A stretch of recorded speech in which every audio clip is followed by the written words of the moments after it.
The morning sun blazed over Lake Louise, casting golden light across the pristine waters of the Canadian Rockies resort.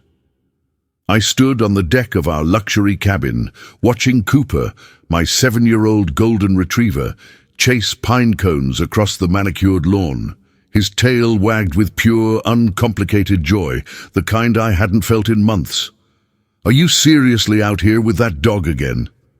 I didn't turn around. I knew that tone. Sharp. Clipped.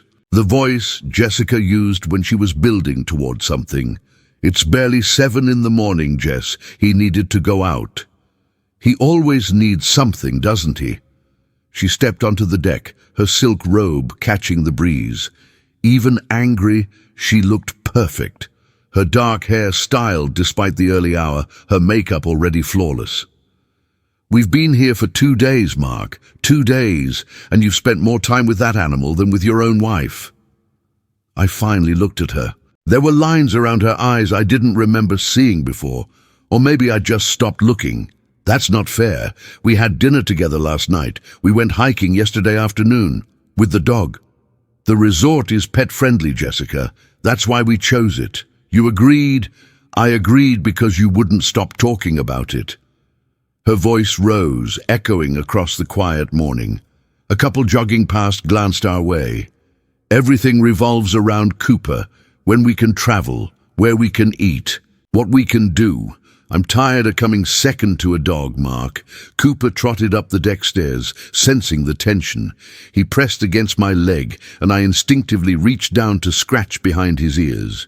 The gesture was automatic, born from 3 years of companionship, 3 years since I'd found him abandoned at a rest stop during a business trip, skinny and scared, with eyes that seemed to understand loss. Jessica's jaw tightened. "There. Right there. That's exactly what I'm talking about." "Ooh, what? I'm petting my dog." "Your dog. Not our dog. Yours." She crossed her arms. "Do you know what Sarah said to me last night at the bar?" I didn't answer. Sarah was her college friend, staying at the resort with her husband Tom. They'd joined us for cocktails while I'd stayed back with Cooper, who got anxious in crowded spaces. "She said it must be nice that you care so much about something. She said Tom barely notices when she gets her hair done." Jessica's laugh was bitter, and all I could think was, "At least Tom notices her at all." The words hit harder than I expected. That's not true. Isn't it? "When's the last time you looked at me the way you look at him?" She pointed at Cooper. "When's the last time you rushed home excited to see me? When's the last time you chose me first?" "Jessica, it's different." "You're right. It is different. Because Cooper never disappoints you, does he? He never has a bad day. Never criticizes you. Never expects anything except food and walks, and that unconditional worship you love so much. He's been there for me." "Through what, Mark? Through what exactly?" Her eyes flashed. "Through our infertility. Through my miscarriage. I was there for that. I lived through that. But somehow that dog became your therapy animal, and I became—" "What? The bitter wife who doesn't understand?" The mention of the miscarriage sent a cold spike through my chest. We never talked about it. Not after the first terrible month. She'd wanted to try again immediately. I'd needed time. And somewhere in that gap, Cooper had filled a space I didn't know how to explain. "That's not fair," I said quietly. "Fair? You want to talk about fair?" She laughed, a sound without humor. "Do you know I've been seeing a therapist for 6 months? 6 months, Mark. And you never noticed. You never asked why I started going into town every Tuesday afternoon." I opened my mouth, but nothing came out. Tuesday afternoons. The day I usually took Cooper to the dog park for extended play sessions. "Yeah," she said, reading my expression. "That's what I thought." Across the lawn, Sarah and Tom emerged from their cabin, heading toward the main lodge for breakfast. Sarah waved enthusiastically. Jessica waved back, her smile instant and plastic. "We're meeting them for breakfast in 20 minutes, she said, her voice level again, controlled. "I'm going to shower. Try to look like a husband who actually wants to be on vacation with his wife." She turned to go inside, then paused at the door. "And Mark, figure out where Cooper's staying today, because we're going on that couple's kayaking excursion this afternoon. And dogs aren't allowed. I'm not cancelling again." The door clicked shut behind her. I looked down at Cooper. He gazed up at me with those gentle brown eyes, his tail making a slow, uncertain wag. He could sense something was wrong. He always could. "It's okay, buddy," I murmured, scratching behind his ears. "We're okay." But even as I said it, I wondered if I was lying. The resort's restaurant overlooked the lake, floor-to-ceiling windows framing the mountains like a postcard. Jessica had transformed in 20 minutes, wearing a white sundress, her smile bright as she laughed at something Tom said. I barely recognized her. Or maybe I'd forgotten this version existed. "Mark!"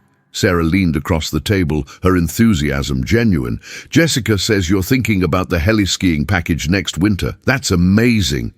I glanced at Jessica, who sipped her mimosa without meeting my eyes.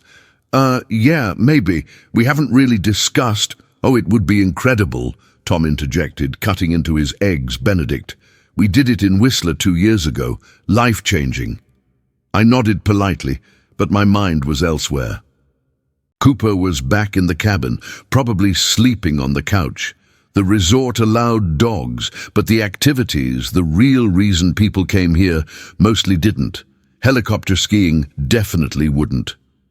"You're quiet this morning," Sarah observed, her therapist instincts showing. She worked in counseling back in Seattle. "Everything okay?" "Just tired," I said, forcing a smile. "Didn't sleep great." "Cooper was restless," Jessica added smoothly. "He's not used to new places. He whined for hours." That was a lie. Cooper had slept soundly at the foot of our bed, barely moving, but I didn't correct her. "You know," Sarah said carefully, "Tom and I used to have a dog before we got serious. It was complicated." Tom nodded. "Duke was great, but Sarah's allergic. We tried for a while, but eventually we had to make a choice," Sarah finished. She looked at me meaningfully. "It was hard, but relationships require compromise. You can't hold on to everything from your old life when you're building a new one together." Jessica's hand found mine across the table. The gesture seemed pointed. "Sarah's right," Jessica said. "Marriage is about priorities, about knowing what and who comes first." The conversation continued around me, jokes about couples' massage packages, debates about dinner reservations, but I felt like I was underwater, sounds muffled and distant. When breakfast ended, Jessica stood first. "I'm going to the spa for a facial before kayaking. Mark, can you handle Cooper? Make sure he's settled." "Sure," I said automatically. She leaned down, kissing my cheek. To anyone watching, we looked normal, happy even. "Thanks, baby," she whispered. Then, quieter, just for me, "Think about what I said, about priorities." I watched her walk away, Sarah linking arms with her, their laughter carrying across the restaurant. Tom clapped me on the shoulder. "Women, right? Always some drama. But hey, happy wife, happy life. That's what my dad always said." He left a generous tip and headed toward the golf course. I sat alone at the table, watching the sunlight dance on the lake, wondering when exactly I'd become a stranger in my own marriage. The cabin was quiet when I returned. Cooper met me at the door, his whole body wiggling with excitement, like I'd been gone for days instead of an hour. "Hey, buddy. Hey." I knelt down, letting him lick my face, his enthusiasm infectious. "You're a good boy. Yes, you are." He brought me his favorite toy, a battered rope we'd played tug-of-war with 1,000 times. I threw it across the living room, and he bounded after it, skidding on the hardwood before triumphantly returning it to my feet. We played for 10 minutes, maybe 15. Simple, easy, No subtext or hidden meanings, just a man and his dog. My phone buzzed. A text from Jessica. Don't forget, kayaking at 2 p.m. Wear something nice for dinner after. Sarah and Tom want to go to that French place. I replied, what about Cooper? 3 dots appeared, disappeared, appeared again. He'll be fine for a few hours. It's good for him to learn independence. I frowned. Cooper had separation anxiety. We'd worked with a trainer for months, but new environments made it worse. Leaving him alone in a strange cabin for 4 or 5 hours wasn't good for him. Maybe I should stay back this time, I typed. We can do kayaking tomorrow. The response came immediately. We already cancelled twice. I'm not doing this again, Mark. My thumb hovered over the keyboard. The smart response was to agree, to be the accommodating husband, to prove that Jessica came first. Instead, I called her. She answered on the 4th ring. What? I don't think leaving Cooper alone is a good idea. Not in a new place. He'll panic. Then bring him to that doggy daycare the concierge mentioned. It's 40 minutes away, Jess. By the time I drive there and back, then figure something out. Her voice rose. God, Mark, do you hear yourself? We're on vacation, supposedly a romantic vacation, and you're making excuses about the dog. Again. I'm not making excuses. I'm being realistic about, no, you're choosing him over me, like you always do. The line went dead. I stared at the phone, my pulse hammering. Cooper whined softly, pressing against my leg. It's okay, I told him. It's fine. We'll figure it out. Misa, but as I looked around the cabin, the vacation that was supposed to save our marriage, the romantic getaway that had turned into a battlefield, I realized I didn't know what figuring it out looked like anymore. I showed up for kayaking, without Cooper. I'd left him in the cabin with his favorite blanket, a puzzle toy filled with treats and soft music playing, all the tricks the trainer had taught us. He'd looked at me with those confused eyes as I left, and something inside my chest had cracked, but I'd gone anyway. Because Jessica was right, I had to try. The lake was breathtaking, the water crystal clear, the mountains reflected perfectly on its surface. Jessica paddled beside me, pointing out eagles and making small talk with Sarah and Tom in the kayaks ahead. She smiled at me once, a real smile, and for a moment I remembered why I'd married her, why I'd fallen in love with the ambitious, beautiful woman who'd walked into the consulting firm where I worked and immediately challenged every assumption I had. This is nice, she said softly, her paddle dipping smoothly through the water. Isn't this nice? It is, I admitted. See, we don't need distractions, we just need each other. I nodded, but my mind kept drifting to the cabin, to Cooper alone, anxious, confused about why I'd abandoned him. The tour guide led us to a small island where we took a break, eating sandwiches and drinking lemonade while he told stories about the area's history. Jessica sat close to me, her hand finding mine. It should have felt natural. Instead, it felt like performance. My phone was in the waterproof bag, and I resisted the urge to check it every 5 minutes, but the anxiety gnawed at me. You're distracted, Jessica murmured. I'm here, I said. I'm present. Your body is. Your mind is back at that cabin. Jess, it's fine. Her hand slipped away. Let's just get through the day. The paddle back was quieter. The magic of the morning had evaporated, replaced by familiar tension. When we returned to shore, I immediately checked my phone.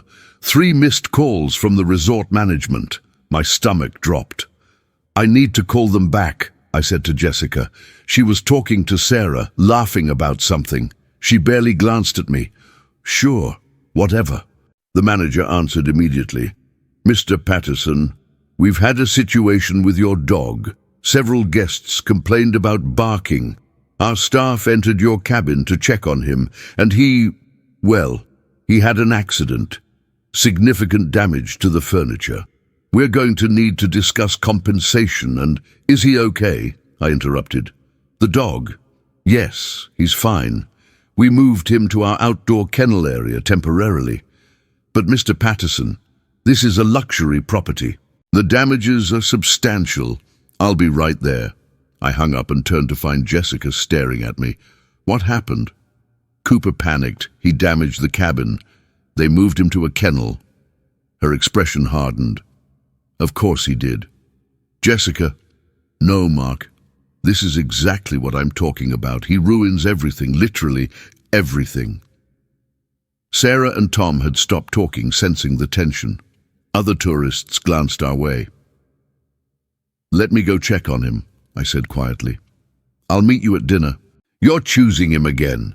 He's scared, Jess. I can't just leave him. Yes, you can. That's what normal people do with pets. They're animals, Mark. They adapt. But you treat him like he's more important than your own wife. That's not fair. Then prove it. Her voice carried across the dock now, drawing more attention. Prove that I matter more. Choose me. Right now, let the resort staff handle the dog and come to dinner with your wife. My heart hammered. Jessica, can we please discuss this privately? No, I'm done with private discussions where you promise to change and never do. I'm done being second to a dog. She stepped closer, her eyes bright with unshed tears. Choose, Mark. Me or the dog, right now. The dock had gone silent. Sarah looked mortified. Tom stared at his shoes. A family with 2 kids pretended not to listen while absolutely listening. Jess, this isn't the time or place. Me or the dog. Each word was precise, final. If you walk away right now, don't bother coming to dinner. Don't bother coming to bed tonight. We're done. The ultimatum hung in the air like smoke. I looked at my wife, this woman I'd promised forever to, who was hurting in ways I hadn't fully understood until this moment. Then I looked toward the resort, where Cooper sat alone in a kennel, terrified and confused. And I knew, with a clarity that was both liberating and devastating, that I'd already made my choice. I'd made it the moment I heard he was scared. I'm sorry, I said quietly. I have to check on him. Jessica's face crumbled. Then, just as quickly, it hardened into something cold and unreachable. Then we're done, she said. Pack your things. I want you out of the cabin tonight. She turned and walked away, Sarah hurrying after her. Tom gave me an awkward nod before following. I stood alone on the dock, my hands shaking, my marriage ending in front of strangers. But all I could think about was getting to Cooper. The kennel area was behind the main lodge, a small but clean space with 6 outdoor runs.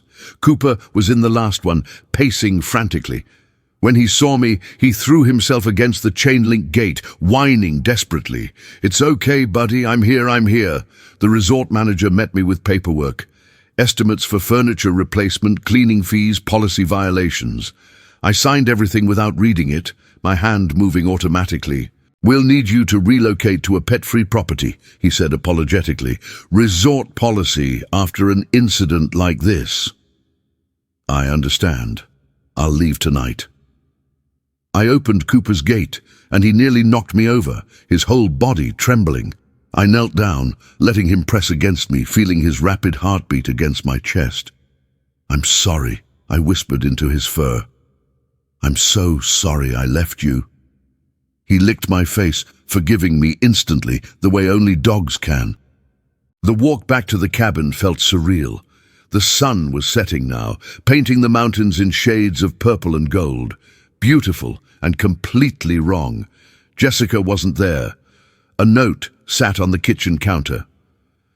Take what you need. I'm staying with Sarah and Tom tonight. My lawyer will be in touch. 7 words that ended a marriage. I stood in the middle of our rented luxury cabin, surrounded by vacation that was supposed to fix us, and realized something I should have understood months ago. It was already broken. Maybe it had been broken for a long time. I looked at Cooper, who sat at my feet, leaning against my leg.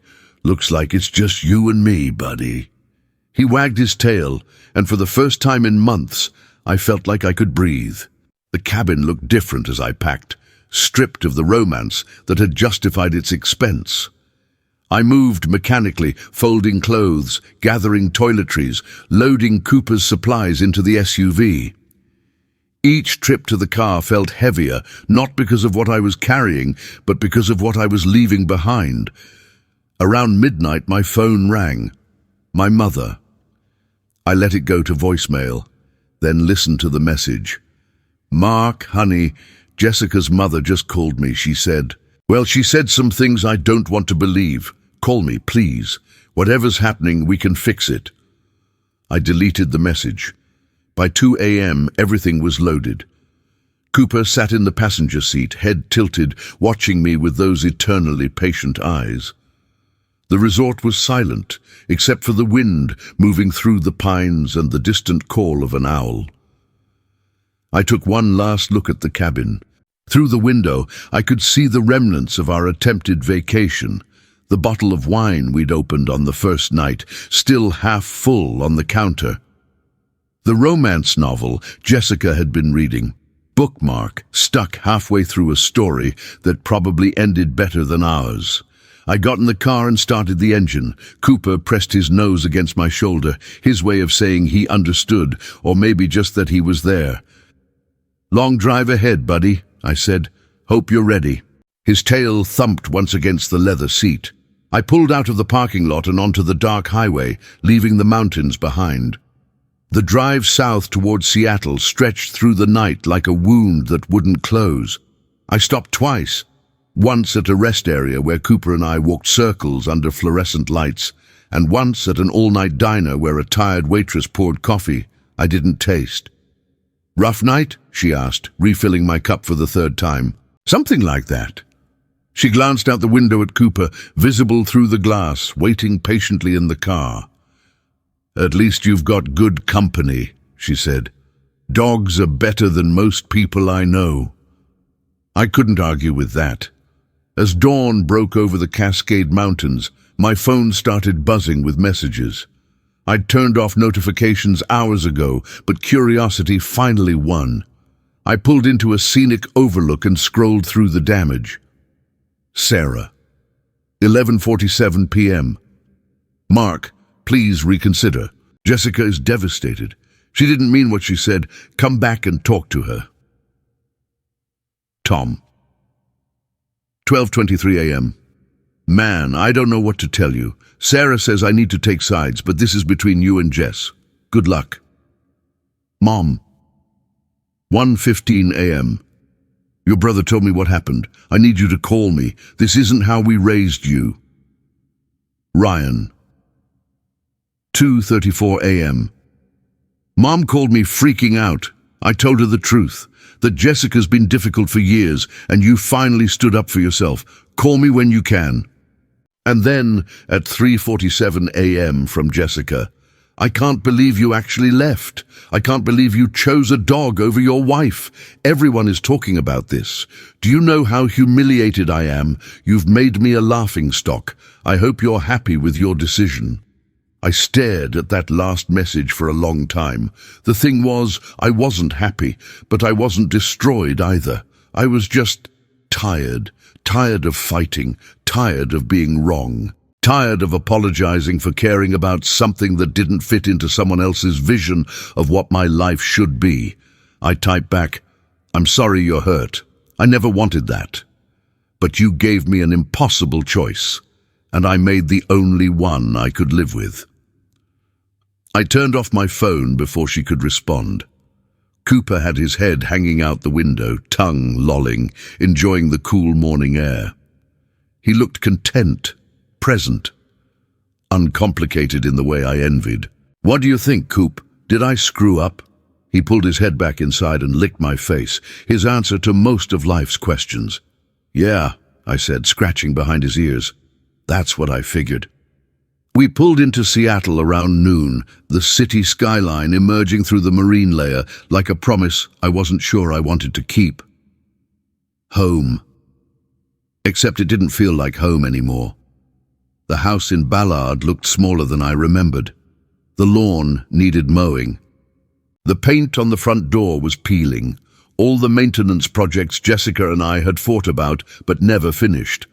I sat in the driveway for 10 minutes, engine idling, unable to make myself go inside. Cooper whined softly, breaking the paralysis. Right. Okay, let's do this. The house was exactly as we'd left it. Dishes still in the sink from our hurried departure, the thermostat set to vacation mode, mail piled up behind the front door. I let Cooper loose in the backyard while I brought in the essentials, moving through rooms that felt haunted by the ghosts of better times. Our bedroom was the hardest, the bed we'd shared, though we'd stopped touching months ago. Jessica's perfume still lingering in the air. Photos on the dresser, our wedding, a trip to Hawaii 3 years ago when we'd still laughed together, a candid shot of us at Ryan's house last Christmas where we'd posed like everything was fine. I took the photos down, not out of anger, but because I couldn't look at them anymore. My phone buzzed. I turned it back on and now the messages flooded in. Jessica. 7:23 a.m. Fine, have it your way, but you're not keeping the house. Jessica, 7:25 a.m. My lawyer's name is David Thornton. He'll be contacting you Monday.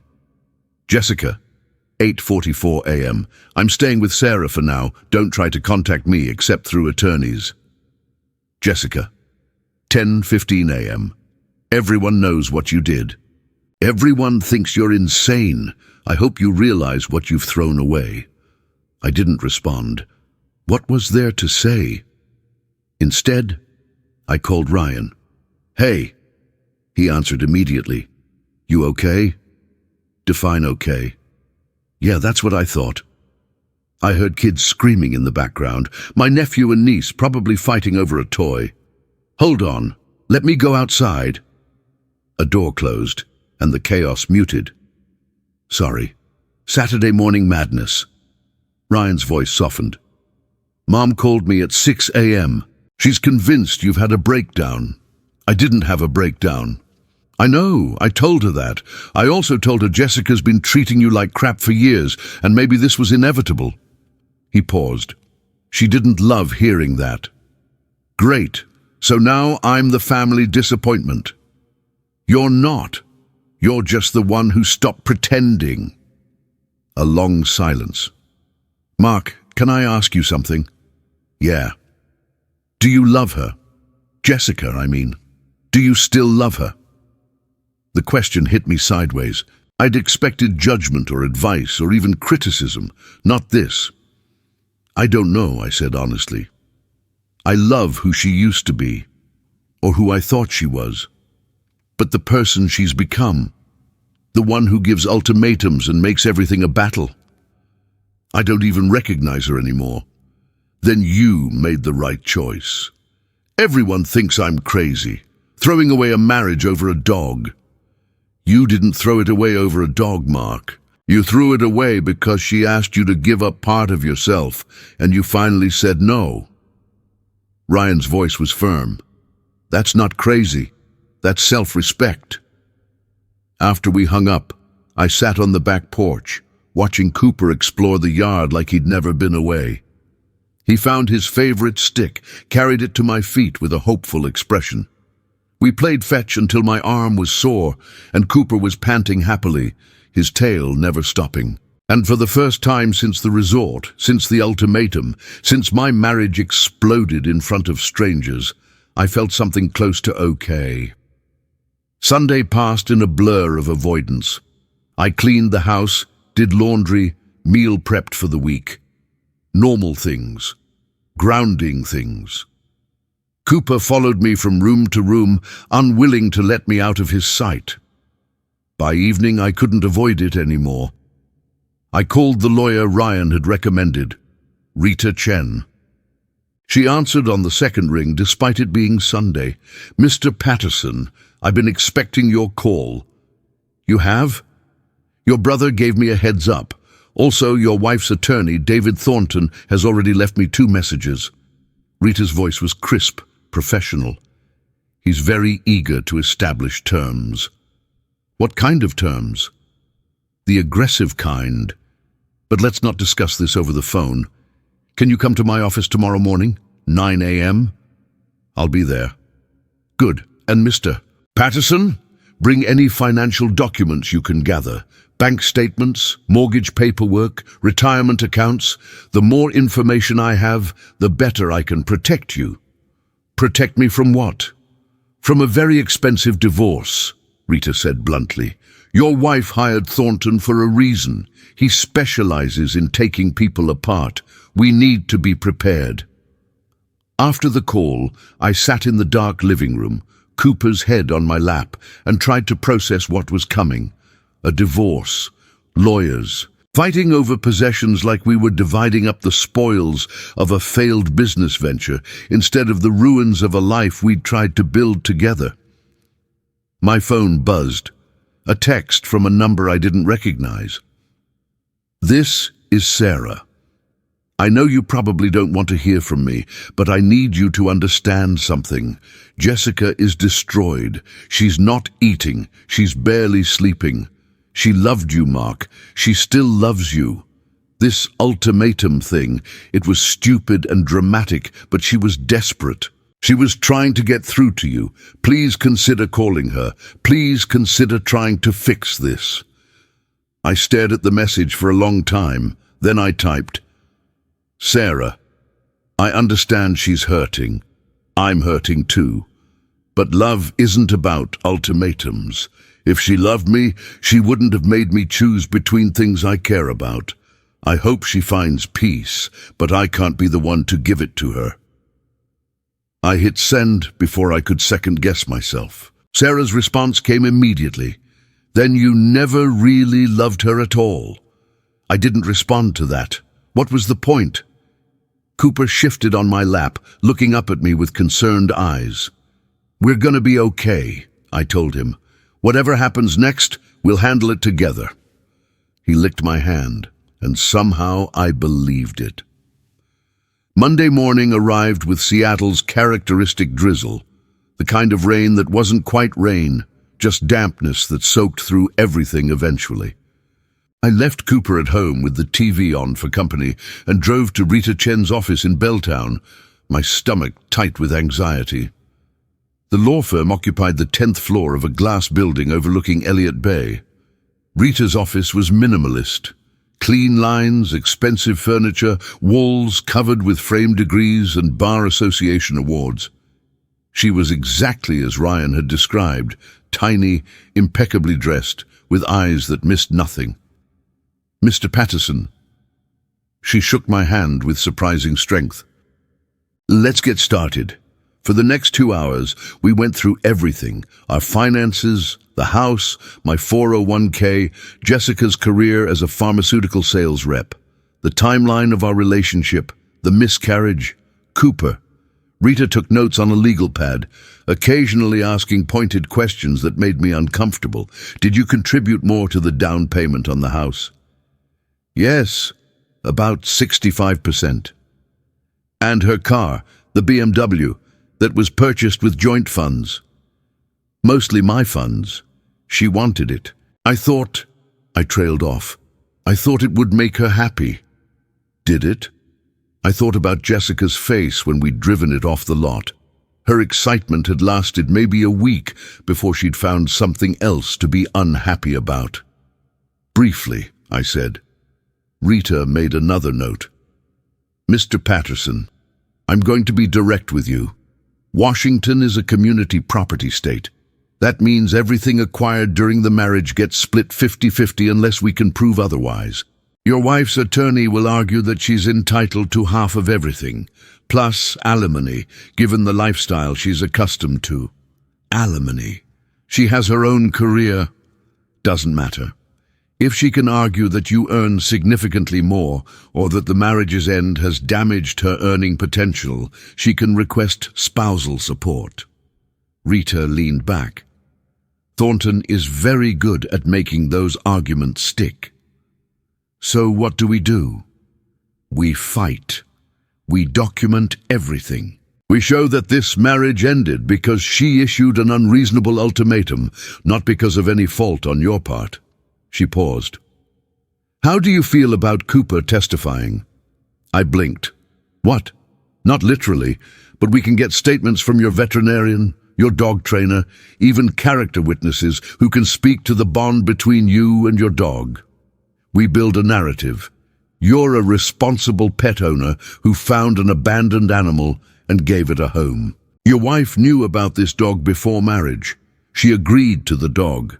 Years later, she suddenly decides she wants you to choose, and when you don't abandon a living creature you've cared for, she ends the marriage. Rita tapped her pen. That's not your fault. That's hers. You think that'll work? I think it'll help. But Mark... She leaned forward. I need you to be honest with me. Is there anything in your history that Thornton can use against you? Affairs? Financial impropriety? Anything that makes you look unstable? No, nothing like that. You're sure? I'm sure. Rita studied me for a moment, then nodded. Okay, then we have a shot. It won't be easy and it won't be cheap, but we can fight this. As I left her office, rain soaking through my jacket during the short walk to the parking garage, I felt something I hadn't expected. Determination. Jessica wanted a battle? Fine, I'd give her one. The next 3 weeks passed in a strange limbo. I went to work at the consulting firm where I'd been employed for 8 years, smiled through meetings, delivered presentations, pretended my personal life wasn't imploding. My colleagues knew something was wrong. I'd lost weight, wasn't sleeping, had dark circles under my eyes, but no one asked. Corporate courtesy. At home, I fell into a routine with Cooper. Morning walks before dawn, dinner together every night. Him eating from his bowl while I microwaved leftovers, evening fetch sessions in the backyard until it was too dark to see. Then we'd collapse on the couch, watching TV neither of us cared about, just existing together. It was simple, uncomplicated, exactly what I needed. Jessica and I communicated only through lawyers now. Rita would forward me Thornton's increasingly aggressive demands. Mrs. Patterson requires the marital home. Mrs. Patterson requests 50% of Mr.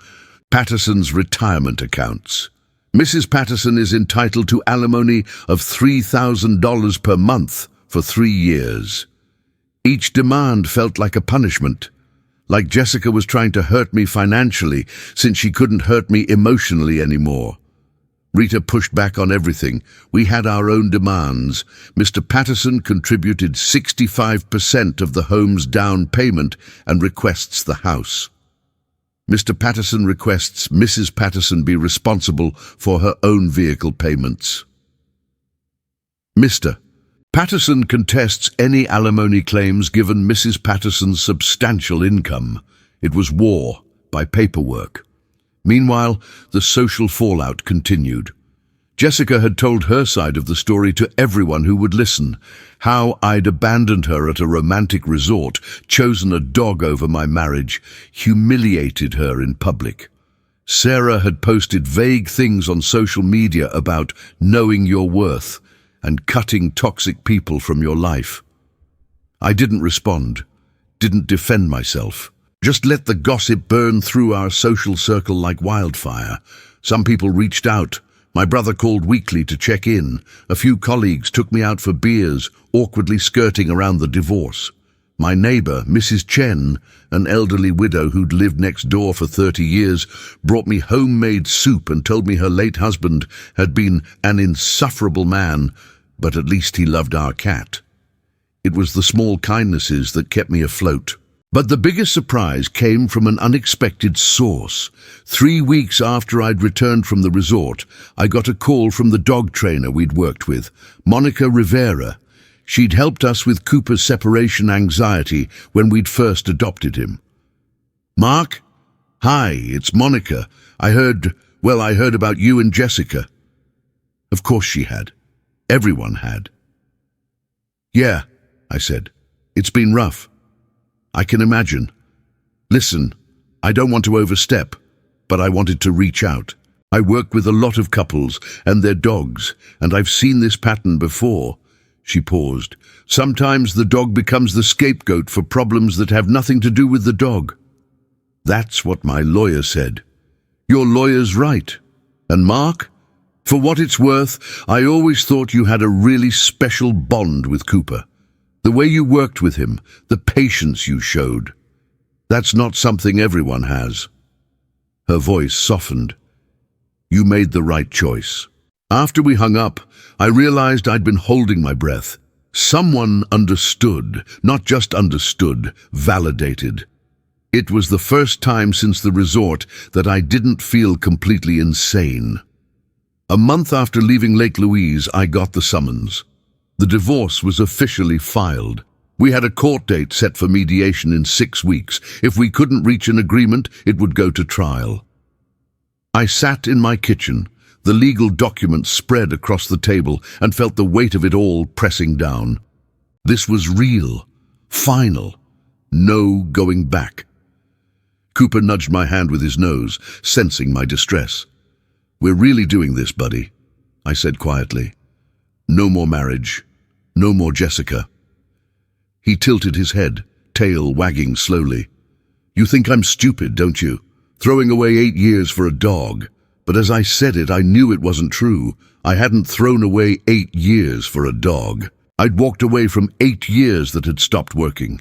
Years where I'd shrunk myself smaller and smaller, trying to fit into someone else's vision of who I should be.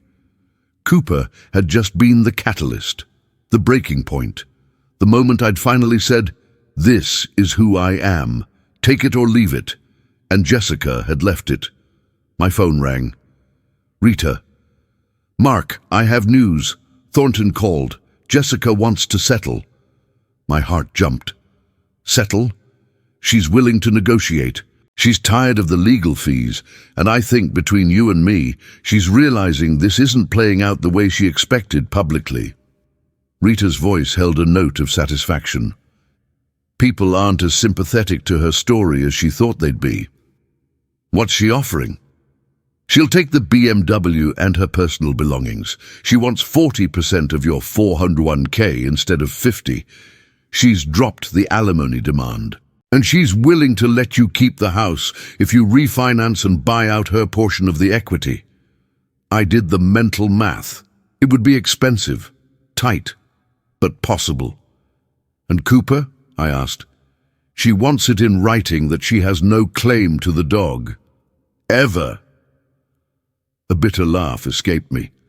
Of course she does. Is this acceptable to you?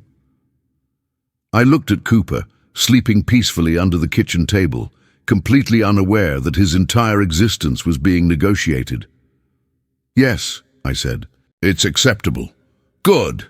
I'll draw up the paperwork. We can have this finalized within the month.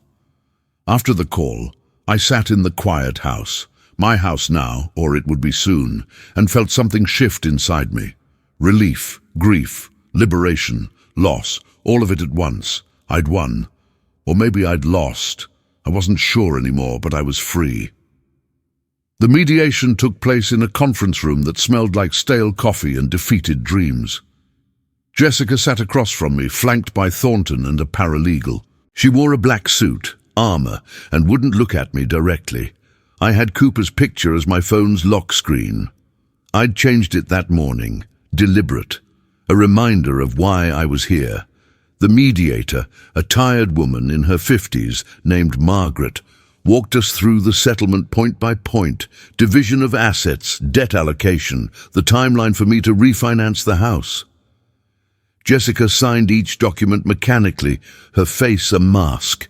When it came to the clause about Cooper, officially releasing any claim to one golden retriever, age 7, named Cooper, her hand hesitated.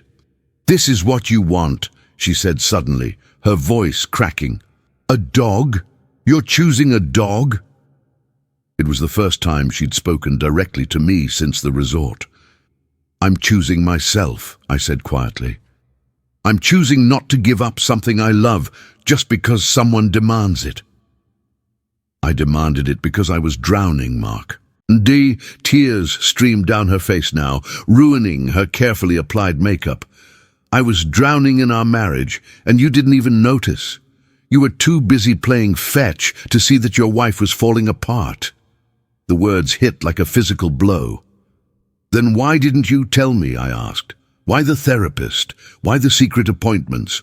Why didn't you just say, 'Mark, I'm not okay'?" "I did." Her voice rose, echoing in the conference room. "I told you 100 different ways, but you didn't want to hear it because hearing it would mean you'd have to change, and you didn't want to change."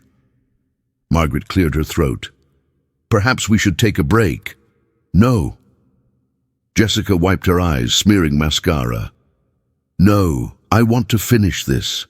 I want to be done." She signed the Cooper clause with an angry flourish. Then she stood, gathering her things. "I hope he makes you happy, Mark. I hope that dog gives you everything I couldn't." She walked out without looking back. Thornton gathered his documents, gave me a curt nod, and followed. I sat alone with Rita and Margaret, my hands shaking. "That was—" Margaret started. "Brutal," Rita finished. "But it's done. You're officially divorced." Done. 8 years, reduced to signatures and legal clauses. I drove home in a daze, the signed settlement agreement on the passenger seat like evidence of a crime. Cooper met me at the door, tail wagging, completely unaware that he'd just been legally protected from ever being taken from me. "Hey, buddy," I said, kneeling down to hug him. "You're mine, officially, forever." He licked my face, his tail never stopping. And despite everything, the cost, the pain, the public humiliation, the end of my marriage, I knew I'd made the right choice. 6 months after the divorce was finalized, I sold the house, not because I had to, but because I wanted to. Every room held memories I didn't need anymore. Arguments in the kitchen, silent dinners in the dining room, the bedroom where Jessica and I had stopped touching each other long before we'd stopped sharing a bed. I found a smaller place in Fremont, a 2-bedroom bungalow with a fenced yard and a park 3 blocks away. It was perfect for Cooper and me, simple, uncomplicated, exactly what we needed. Moving day was chaotic but cathartic. Ryan came with his truck and we hauled boxes while Cooper supervised, carrying his favorite rope toy from room to room like he was helping. "You look good, man," Ryan said, loading the last box. "Better than you have in years." "I feel good," I admitted. "Lighter, somehow. That's what happens when you stop carrying someone else's unhappiness." He clapped me on the shoulder. "I'm proud of you, you know, for standing your ground." That night in the new house, I unpacked the essentials and ordered pizza. Cooper and I sat on the back porch, watching the sun set over the neighborhood, and I felt something I hadn't felt in a long time. Peace. I didn't date, not because I wasn't ready, though I probably wasn't, but because I was too busy rediscovering who I was without Jessica's voice in my head telling me who I should be. I started running again, something I'd given up years ago because Jessica said it was too time-consuming. Now Cooper and I ran every morning, through the park and around Green Lake, both of us panting and happy. I reconnected with old friends I'd let drift away during the marriage. Guys from college who lived in Seattle, neighbors I'd never bothered to know, even Monica, the dog trainer, who became an unexpected friend. And I volunteered. Monica had mentioned a golden retriever rescue organization that needed foster homes. I'd brushed it off at first. I had enough on my plate, but the idea wouldn't let go. 3 months after moving into the new house, I fostered my first dog. Charlie, a 9-year-old golden who'd been surrendered when his owner died. He was scared, confused, grieving in the way dogs do. Cooper took to him immediately, showing him around the house, sharing toys, sleeping beside him at night. For 2 weeks, I had 2 dogs, 2 beings depending on me, 2 sources of uncomplicated love. When Charlie got adopted by a family with kids who adored him, I cried watching him leave. But it was a good kind of crying, the kind that meant something mattered. "You did a good thing," Monica said when I told her. "You gave him a safe place while he healed. That's huge." "I think I needed it as much as he did," I admitted. "Most foster parents do." She smiled. Ready for another? I was. By the 1-year anniversary of the divorce, I'd fostered 7 dogs. Some stayed a week, some stayed a month. Each one left a piece of themselves behind. A favorite toy, a walking route, a quirk that made me laugh. Cooper was endlessly patient with all of them, playing mentor to dogs who'd been abandoned, abused, or simply unlucky. He taught them to trust again, to play, to love, and in teaching them, he taught me. I learned that love isn't about ultimatums. It's not about choosing one thing over another or proving your worth through sacrifice. Love is about showing up, being present, making space for what matters. Jessica had wanted me to prove I loved her by giving up Cooper, but real love wouldn't have asked for that proof. Real love would have seen how much Cooper meant to me and found a way to coexist with it. Real love doesn't demand you shrink yourself to fit. I was at the dog park on a Saturday morning, watching Cooper play with a foster I'd recently taken in, Sadie, a 3-year-old golden with one ear that flopped funny, when someone called my name. Mark Patterson? I turned to find a woman about my age, holding the leash of an elderly German shepherd. She looked familiar, but I couldn't place her. It's Amy Chen, from the consulting firm. We worked on the Portland project together like 5 years ago. Recognition clicked. Amy. Sharp, funny, always brought her dog to the office on Fridays back when the company allowed it. Amy! Wow, hi, how are you? Good. Better now that I'm out of consulting. She laughed. I quit about a year ago. Too much travel. Not enough time with this guy. She gestured to her German shepherd. Max is 12 now. I figured I should spend his golden years actually being present. We chatted easily, falling into comfortable conversation about dogs, careers, life changes. She'd heard about my divorce. Office gossip traveled fast, but didn't pry. So who's this? She asked, nodding towards Sadie. Foster. I'm working with a golden retriever rescue. She's my 8th. Amy's face lit up. That's amazing. I always thought about fostering, but... She trailed off. My ex-husband hated dogs, tolerated Max, but barely. When we split, he actually argued in court that Max was marital property and wanted to sell him. My stomach turned. Jesus. Yeah, needless to say, I fought that hard. Won, obviously. She scratched Max's ears. Best thing I ever did was leave that marriage. Should have done it years earlier. We stood there for a moment, 2 divorced people in a dog park, bonded by animals who'd been there when humans hadn't. Would you maybe want to grab coffee sometime? Amy asked. I mean, if you're free. No pressure. I looked at Cooper, playing joyfully with Sadie, his tail never stopping. Then I looked at Amy, kind eyes, easy smile, a woman who'd chosen her dog over a bad marriage too. I'd like that, I said. I'd like that a lot. Coffee turned into dinner. Dinner turned into weekend hikes with our dogs. Weekend hikes turned into something that felt suspiciously like dating, though neither of us rushed to label it. Amy understood in ways Jessica never had. She got why I woke up at 2 a.m. sometimes to check on a foster who was having nightmares. She got why I spent my Saturday mornings at adoption events instead of sleeping in. She got why Cooper wasn't just a dog, he was family. And more importantly, she had her own things I needed to understand. Her career designing educational software that she was passionate about. Her complicated relationship with her mother, her volunteer work at the animal shelter where she'd adopted Max. We weren't trying to merge into one person. We were 2 whole people who'd found a way to exist alongside each other. It was so different from what I'd had with Jessica that sometimes it felt like I was learning what a relationship could be for the first time. You know what I love about this, Amy said one evening. We were at my place, cooking dinner together while Cooper and Max sprawled on the floor, having worn themselves out playing in the yard. What? It's easy. You're easy. Not in a bad way, in the best way. You don't make me guess what you're thinking. You don't keep score. You don't make me feel like I'm failing at something I didn't know was a test. I kissed her forehead. Same.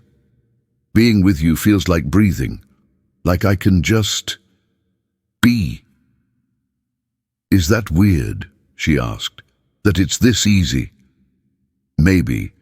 Or maybe the hard thing wasn't worth it, and we just didn't know until we found something better.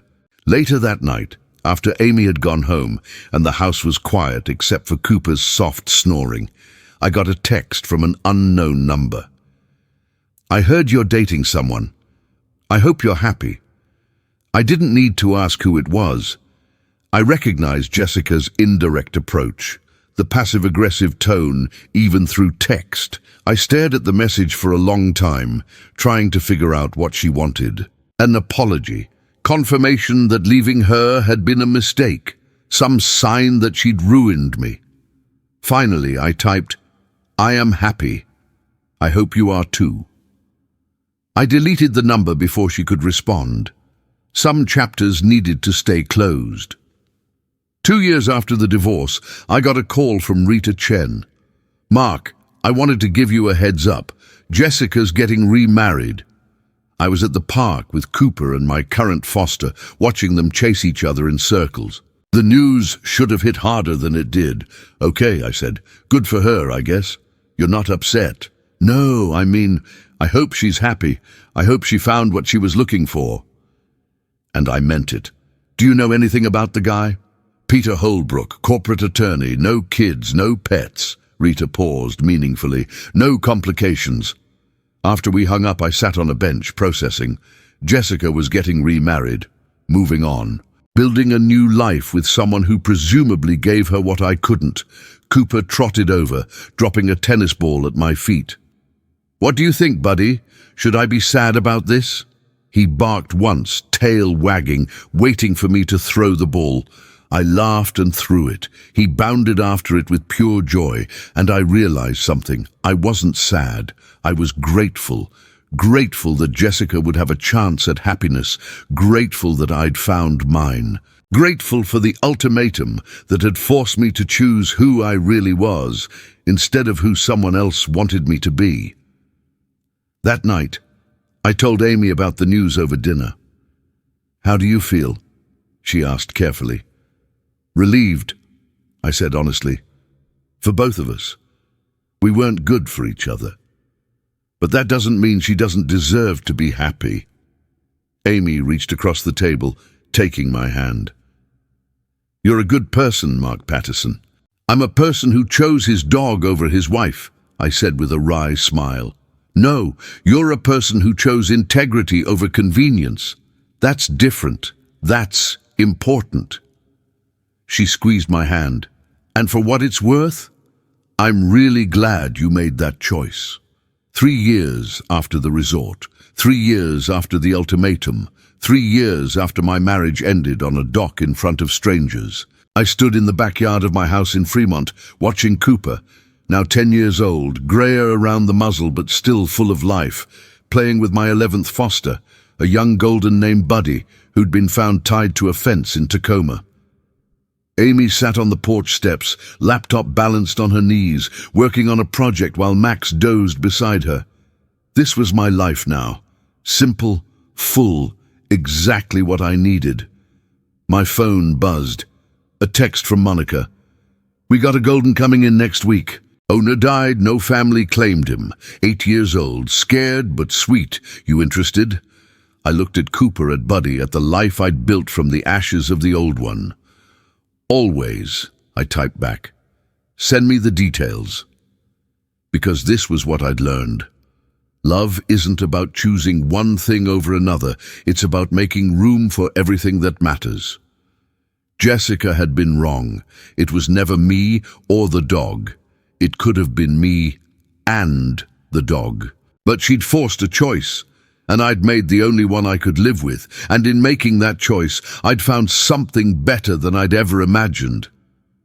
Cooper trotted over, tennis ball in mouth, tail wagging expectantly. Again? I asked. He barked once. All right, buddy, one more time. I threw the ball, watching him run with the same enthusiasm he'd had as a younger dog, and felt a peace so complete it was almost painful. This was love, not the kind that demanded sacrifice, but the kind that said, I see you, all of you, and that's exactly who I want. Jessica had asked me to choose. I'd chosen, and I'd never been happier. Sometimes the hardest choices lead us to the lives we were meant to live. Sometimes choosing yourself isn't selfish, it's survival. And sometimes the love that asks for nothing is worth more than the love that demands everything.